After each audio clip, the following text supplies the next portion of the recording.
రాష్ట్రంలో అభివృద్ధి అభివృద్ధి అని అంటున్నారు. అభివృద్ధి అనేది ఎక్కడ జరుగుతుంది? కూలగొట్టడం అభివృద్ధియా? మాకైతే తెలియదు. కట్టడం అయితే అభివృద్ధి అనేది మాకు తెలుసు, కానీ కూలగొట్టేది అభివృద్ధి అనేది వీళ్ళ కాంగ్రెస్ పార్టీ హయాంలోనే నడుస్తుందేమో, అది మాత్రమే మాకు తెలుస్తుంది.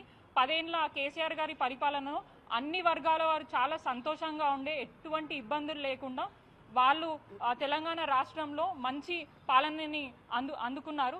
కానీ కొద్దిగా ఆశపడి వాళ్ళు ఏంటంటే కాంగ్రెస్కి అధికారం ఇచ్చిరు. యాక్సిడెంటల్గా అయిన సీఎం యాక్సిడెంటల్గానే పరిపాలిస్తున్నాడు, ప్రజలని అన్ని విధాలుగా మోసం చేస్తున్నాడు. ఏ వర్గం వాళ్ళు కూడా ఇప్పుడు సంతోషంగా లేరు. అండ్ ఈరోజు బడ్జెట్ గురించి మేము మాట్లాడడానికి మేము కూడా కౌన్సిల్లోకి వచ్చాము.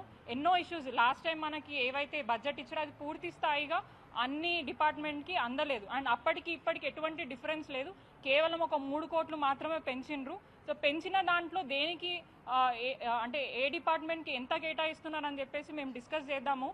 దాని తర్వాత మనము క్వశ్చన్ అవర్కి కానివ్వండి, లేదంటే ఆఫ్టర్ క్వశ్చన్ అవర్ బడ్జెట్ అయినా డిస్కస్ చేద్దామని చెప్పి మేము మాట్లాడడం జరిగింది. కానీ మాకంటే ముందు పోడియం ముందుకి కాంగ్రెస్ కార్పొరేటర్లు వెళ్ళి మా మహిళా కార్పొరేటర్ బీఆర్ఎస్ వాళ్ళ దగ్గర ఉన్న ప్లే కార్డ్స్ గుంజుకొని వాళ్ళని చింపి మేయర్ మీద వేసింది వాళ్ళు. మీరు క్లియర్గా చూస్తే విజువల్స్లో మీకు కనిపిస్తాయి. దౌర్జన్యం చేసింది వాళ్ళు, దాడి చేసింది వాళ్ళు, కానీ వాళ్ళని వదిలేసి మమ్మల్ని మా మీద టార్గెట్ చేసి ఈరోజు మమ్మల్ని పోలీస్ స్టేషన్లో పెట్టి ఇబ్బంది పెట్టి సభ నడిపించే ప్రయత్నం చేశారు.